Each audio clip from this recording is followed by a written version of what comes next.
Yay, my hair is beautiful again, guys. Okay, let's do another video. People who watched the last video will know what I'm talking about. But, okay, let's talk about the current state of physical media.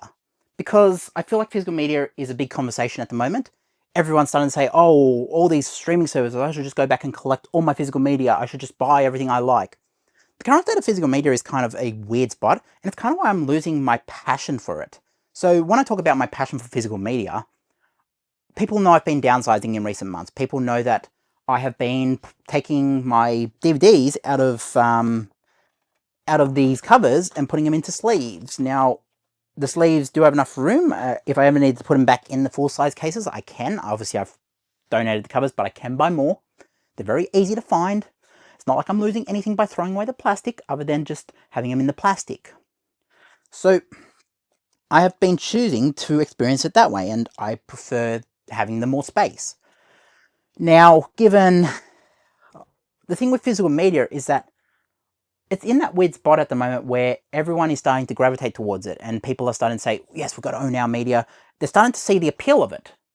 And now it just feels like the mainstream. I mean, I've got everything I could possibly want, so I mean, I still need to buy Sonic 3. I mean, I watched it the other week on digital because I rented it. Or I think I bought it. I think it was cheaper to buy it. I think it was $9, and I just said, screw it, I'll just buy it because it's actually cheaper long term, because they were paying like $6, $7 to rent it. And I was like, okay, I'll just rent it because I know the DVD was still like 50 bucks, 40 bucks, whatever it was, or Blu-ray, 4K. So I was like, okay, this is just the way to do it. So I know that, okay, I know people are coming towards physical media again. But now studios are starting to realize, and they've realized this for the longest time, and they've been doing it with the hardcore fans of physical media, that, hey, we can just start charging to upgrade, and we can just keep charging to upgrade. Now, given if they phone it in like Terminator 2, that's one of my things that I mention a lot of times on the channel, that I boycotted James Cameron for the longest time over what he did to this, given he didn't sit in there and restore it himself. He licensed it off and said, okay, you guys go and remaster it, I'll sign off on it, there we go, we're all done. But this was a poor job, and this has become the definitive version now of Terminator 2 for some reason. I prefer the Blu-ray copy, but do you understand what I'm saying? Like, they understand that they can just phone in this generation of 4K because people are still going to buy it. And now, not everyone's doing that. There are some really, really good restorations out there. But also, like, I will give credit where credit's due. I finally watched Avatar: The Way of Water. I watched it last night. So I'm filming this a bit behind, but I did watch this recently. I'll just say I watched it recently. But I watched this the other night.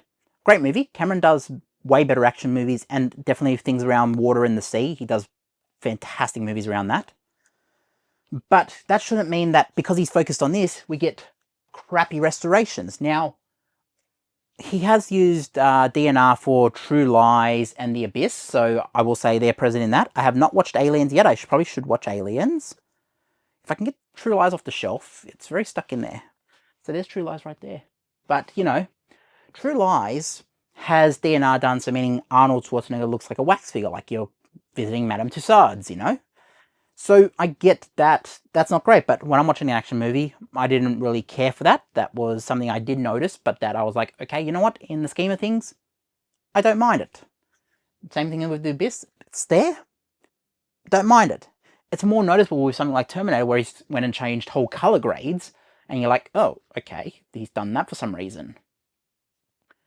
But that's what I mean. Like, the current state of physical media is that I think that people joining the trend now are maybe 5 years too late. There was a golden era for 4K, but now everything's getting upgraded to 4K. Everyone's like, oh, we can just skip straight from DVD straight to 4K. Why will we even bother with Blu-ray?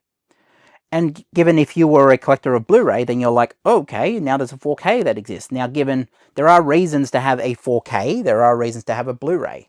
Sometimes you have Terminator 2 on Blu-ray, and you're like, that's better than the 4K. Why would I trade it off? Some people have complained and said, Lord of the Rings, let's grab Lord of the Rings here if I can get it out. Lord of the Rings on 4K is apparently done very poorly. DNR's done, there's a lot of things that have been changed. People still prefer the DVD copies. Some people prefer the Blu-ray copies, but I've heard a lot of people say, I'm not giving up my DVDs. This is not the way to do it.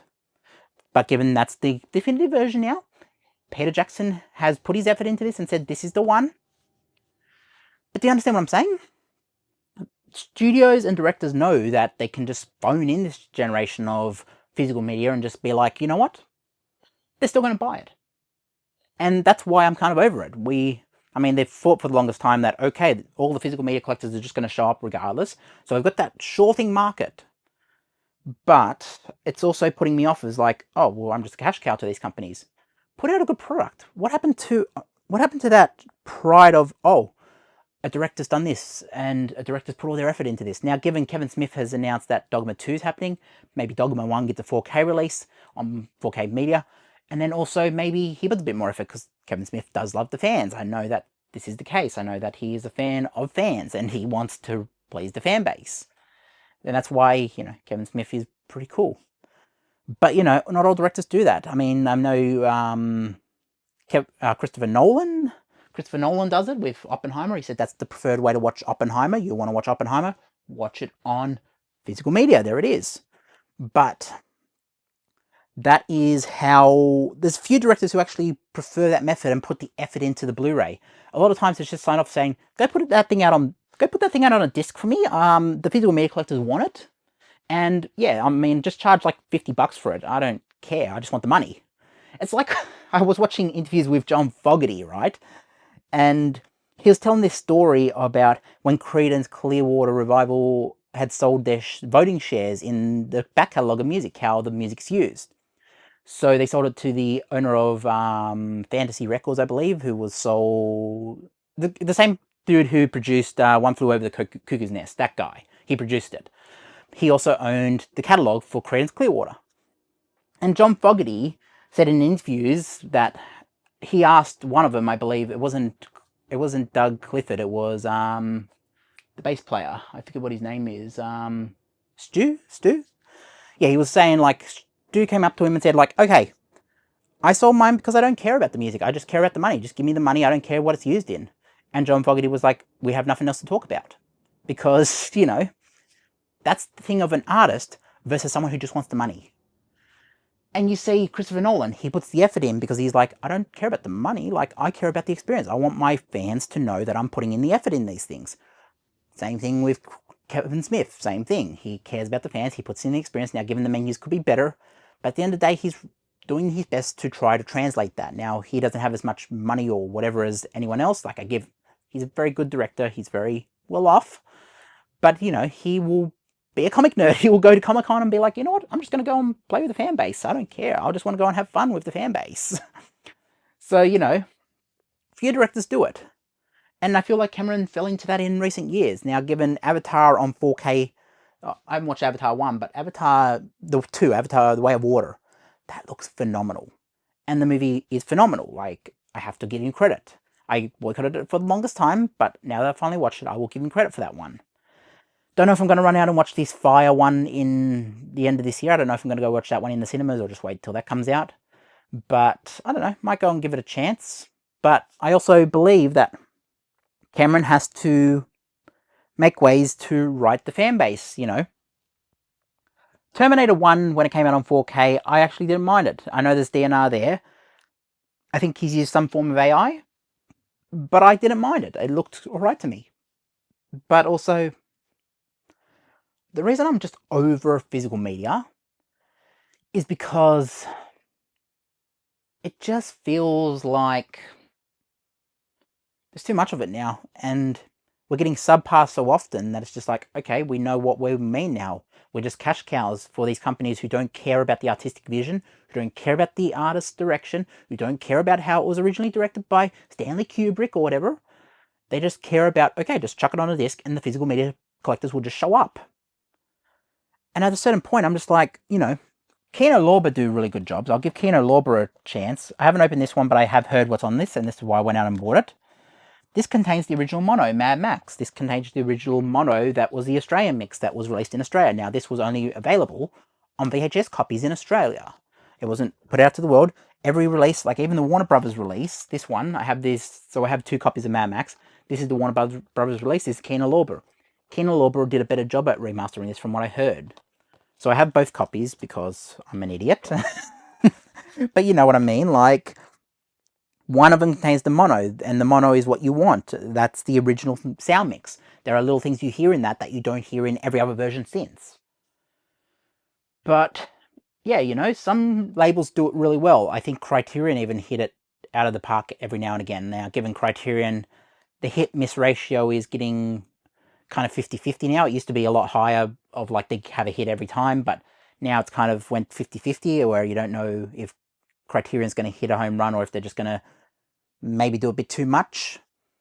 But, you know, I'll give Criterion credit. They do try. And sometimes effort is part of it. Sometimes if you can see someone's like, okay, they didn't do the restoration great, but I can see where they've tried to fix like the tears in the film. Like sometimes you don't always have the necessary things to fix that. Like The Wizard of Oz for many years was torn up and, you know, they had to use many different, because it was shot on 3 different things, Technicolor. They had to use, where's The Wizard of Oz? There it is. Why am I touching the Willy Wonka one? But, you know, The Wizard of Oz was torn up for many years, and, you know, they had to restore that in, like, 2005, and there are many ways to restore these things. And also, when I buy a piece of physical media, I want to feel like I'm getting experience. Like, I talked about how much everyone thought I was crazy, like, oh, how did you... They will put out a JB Hi-Fi. Let me just grab one off the shelf here. Where is it? Let's go through to Outlaw Josie Wales. That's a fantastic film. Okay, so this one got released in Australia at JB Hi-Fi with the plastic cover, you know, your standard plastic covers for like $30. I paid like $80 for the steelbook that was imported. Why would I pay $80 for a steelbook that's imported when I can get it for $30, the same disc, same everything inside? Why would I do that? People didn't understand that about me. People were like, that's crazy. Why would you do that? Why wouldn't you just go to JB Hi-Fi? Because it's the experience. Look at that. Now, given I don't like collecting steelbooks all the time, but I have, you know, many times bought a steelbook. It's definitely something that I buy. And there is Outlaw Josie Wales. That's just a digital code. But, you know, Outlaw Josie Wales, there it is. But look at that artwork. Let's just take that out. Look at that. I don't know if you can see that. There is artwork inside. Like, now, I know this is steelbook collectors going to be like, oh, he's only just figuring out what a steelbook is. But, you know, 9 times out of 10, I don't care about steelbooks. I just care about having the movie. But with something like the Outlaw Josie Wales, I was like, I need to have a steelbook. That is one of the best westerns I've ever seen. I need to have a steelbook. And that's the thing. If I like something, I will pay to have it imported. I will pay not to wait for JB Hi-Fi. I will pay to have the experience side of it as well. But that's the thing. When you're paying for an experience, you don't want phoned in crap, you know? I don't want something that's phoned in. I don't want something that's like subpar. I want effort put there. I can say they put effort into Outlaw Josie Wales. If not, I mean, it's a disc, so it's the same disc that's in JB Hi-Fi. But the cover alone, look at that cover, you know? I showed you the cover. There is so many ways where you can see effort put in. I just don't like how now we're just seen as cash cows and like, oh, the physical media collectors will show up regardless. Doesn't matter if we give them, it doesn't matter if we give them a restoration. It doesn't even matter if we give them Dolby Vision at this point. Just give them HDR10. Who cares? Just don't even pay for Dolby. And given, look, Dolby doesn't always fix everything as well. Like everyone's like, but if it doesn't have Dolby and all this and Dolby Atmos and Dolby Vision and all this stuff, then it's not even a proper release. I've seen some discs where Dolby Vision just glitches out. And given it works, it works. Don't get me wrong. Dolby Vision works when it wants to work. It works most of the time. But sometimes you just watch it and it's like, like Terminator 2 had Dolby Vision, I believe. Let's see, am I right about that? I believe it had Dolby Vision. I believe it popped up as Dolby. Dolby Audio, it has, I know it had Dolby Vision on here. I'm pretty sure it had Dolby Vision. Double check me on that one, guys. I believe Terminator 2 had Dolby Vision on it. Doesn't say it on the cover, but I believe when I put it in, it said Dolby Vision. It popped up with Dolby Vision. Because I did look at that stuff. But it doesn't always mean that you're going to get a superior product. It just means like it's new buzzword, you know? It's just like Dolby Vision, HDR10, HDR10 Plus, which only works on Samsung for some reason. Doesn't want to work on LG TVs. But you know, all these buzzwords, what does it matter? Like when you're watching it in the cinema, yeah, Dolby might master it for a cinema, but at the end of the day, it's not really like something that you go in there to say, oh, this movie contains Dolby Vision. I need to go and see this one over Mission Impossible. I'm sure Mission Impossible has Dolby, but you know, You're not making that call when you're in the cinema. You're going to watch a movie saying, oh, Mission Impossible. Oh, Top Gun. Oh, Mad Max. Oh, Snow White. You know, you're going to watch the movie. You're not watching it for, oh, the quality of this is going to be so good. Look how good this is shot. It looks perfect. You're going to watch it because it's like, oh, this is a movie I actually want to see. Oh, it looks sharp, looks beautiful. The colours pop. Saturation, bit overdone, but overall looks good. Snow White, not so much. I don't know, I haven't watched Snow White. Who has? The fact that, let's just address Snow White real quickly. The fact that all the left wing said, this is a win for Hollywood, but while putting, let's call it, I believe, I've heard Hornswoggle call it this, and I don't know if this is correct terminology, but he said he prefers being called dwarf actors. So I don't know if that's correct terminology, but I will side on the air of Dylan, whatever his name is, Hornswoggle. But he said when Peter Dinklage is that, he is a dick to put all of us out of business, all of us out of work who act and want to act. We're not all Peter Dinklage. So I like Peter Dinklage as well, but I love him in Game of Thrones. But to say that he talks for all of dwarf actors is a big step. And he's played a lot of times of dwarf acting. Let's remember what he did in Adam Sandler movies, you know? Let's remember what he did in Elf, you know? A lot of times he has capitalized on his abilities, you know? He has capitalized on that. And he has capitalized on the fact that he doesn't look like many other people in Hollywood. I mean, definitely Tyrion Lannister. Or is it Tyrion? He played Tyrion, yeah? I hate getting mixed up all the names, but I think it was Tyrion Lannister, yeah. Pretty sure that's right. Fact checking me on that one, guys. But you know what I'm saying? Like, he is someone who's capitalized on that many times, and then suddenly you're at the top and say, dwarf acting. No. Like, dude, other people are trying to come behind you as well and trying to follow in your footsteps, trying to get to that same level. Like Hornswoggle, like, everyone knows him from wrestling, but when you think about it, Wee Man as well, like, there are many people who innovate in that space. And then to say, like, oh, Snow White, yay, win for left wing, while putting people out of work. Disappointing, people. Disappointing. That's all I'm going to say, like, about that. Like, you kind of be woke, but then you put dwarf actors out of business. Where are they going to go make a living? Like, you know, you might say, oh, but now we've made the industry better. It's not exploitative. Like, I've seen people siding with Harvey Weinstein in past months. Like, and people are like, oh, but he did this interview. Like, all of the cases don't line up. And I know that the extreme right is starting to say, like, Harvey, like the Harvey stuff. But when you think about it, like, Harvey was known about for many, many, many decades in the film industry. And yes, we got rid of one of the bad eggs. We got rid of, I mean, I believe him to be a bad egg. He can come out and say, here's all the evidence. I might read the evidence, but to an extent, it's like Diddy. The evidence is there if you read into it. It's all there. It's just a matter of you got to know where to look. And, you know, even Courtney Love, the one who was married to Kurt Cobain. Courtney Love, back in the 90s or 2000s when she accepted awards, said, if Harvey Weinstein invites you to a hotel room, don't go. Like, the stories are there. It's just a matter of, do you believe him or don't you? He's definitely been convicted of a crime. He's definitely been convicted. But, you know, some people are starting to lighten up to that of like, oh, but, you know, this and that, this and that. Look what's happening in LA at the moment. Like, there is a lot of this left versus right. And if you don't play both sides, let's just say you're neutral. I consider myself neutral. I stay in the center. I'm centered, and I like to hear from both sides. And I will form my own opinion based on what I hear from both sides. I don't know why this went down this path. I just started talking about Snow White. But anyways, let's get off the woke bull crap that everyone says, woke this, woke that. Go woke, go break. Not woke here. Look at this. Woke stuff has completely ruined the film industry. Not woke in terms of like, oh, this movie's woke, but in terms of the fan bases around, well, not the fan bases, like, what's it called? The releases, and everyone says, this film is woke. People were saying the new James Bond game is woke. And it's like, do they understand they could have cast this as a middle-aged Asian woman and said, this is James Bond now, or Jane Bond? This is great.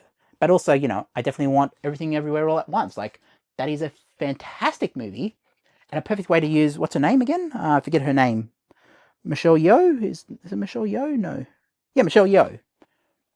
Michelle Yeoh is a freaking fantastic actress. I don't want to see her play Jane Bond, but I want to see her play more like this. This is a fantastic film. Probably better than any Bond film we're ever going to get.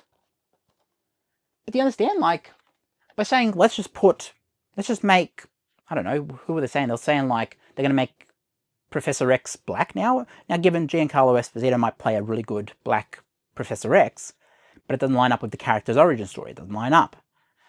It's like, you've got to stick to what people know, but there is room for diversity to be put in there if done right. It doesn't have to always be done. But if you try to force feed people, you get something like The Last of Us. And say what you will about The Last of Us, but, I think the critics have been very harsh on it. The fan base has been even harsher on it.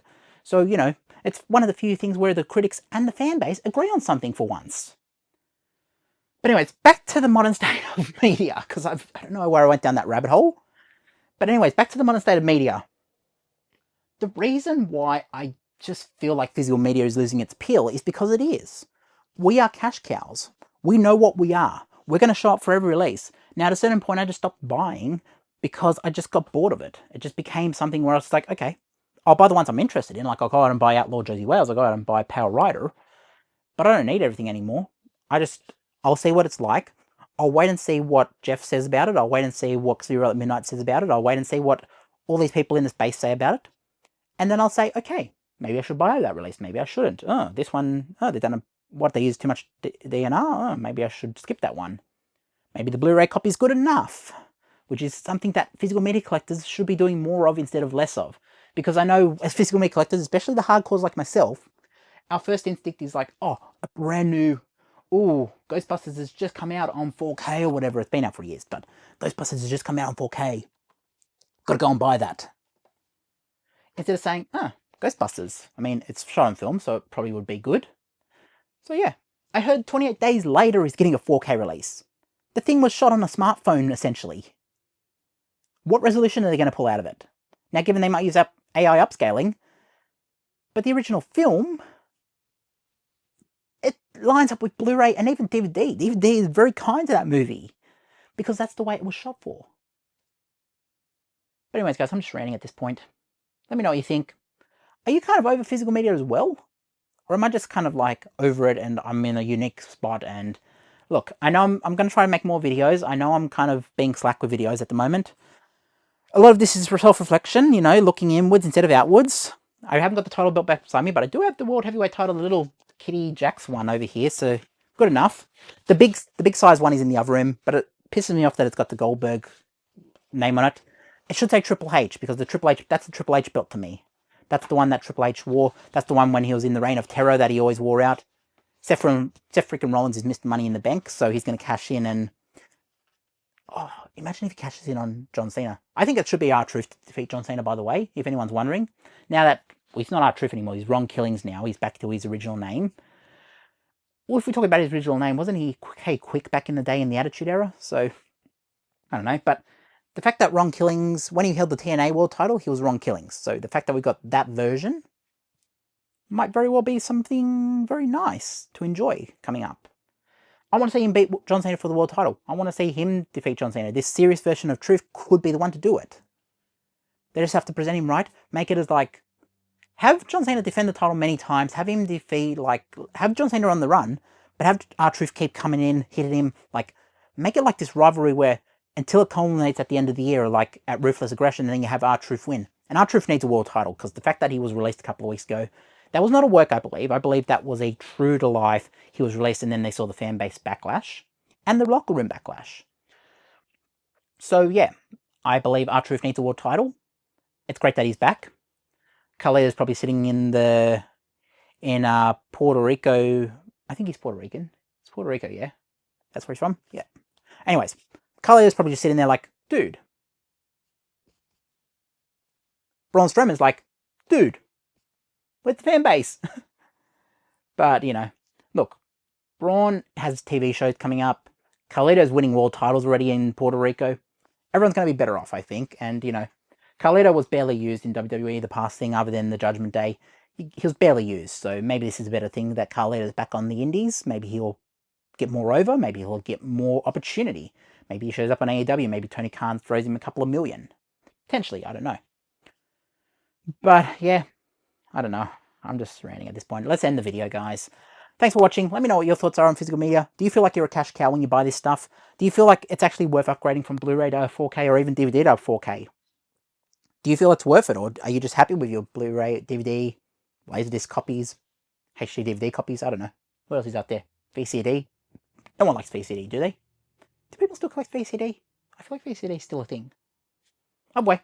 Whatever you prefer to collect, would you upgrade to the 4K based on what they're doing at the moment? Based on how, for the most part, it's viewed, other than outside of Christopher Nolan and Kevin Smith and all these other directors who actually focus on that format. Do you feel like it's worth upgrading? Let me know. Catch you in the next one. Peace.